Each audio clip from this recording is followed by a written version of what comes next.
ఇప్పుడు వ్యాస భగవానుడు 300 మంది శిష్యులతో కలిసి దక్షారామ క్షేత్రానికి బయలుదేరుస్తున్నాడు. మధ్యలో అగస్త్య మహర్షి కనబడ్డాడు. అగస్త్య మహర్షితో మాట్లాడుతూ దక్షారామ క్షేత్రం గురించి పార్వతీదేవి ఏమని చెప్పిందో చెప్పాడు. చెప్తూ ఒక మాట అన్నాడు. అసలు నిజానికి ఈ యావత్ ప్రపంచంలో కూడా చాలా చాలా గొప్పదైనటువంటిది కర్మభూమి, వేదభూమి, యజ్ఞభూమి ఈ భారతదేశం.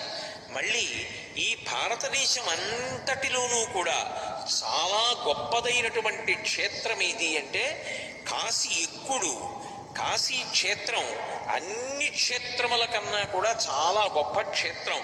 అంబ పార్వతి నాతోడ అనతిచ్చే కాశీ ఎక్కుడు క్షేత్ర సంఘములలోన కాశీ కన్నను ఎక్కుడు గౌరవమున భోగమోక్ష నివాసము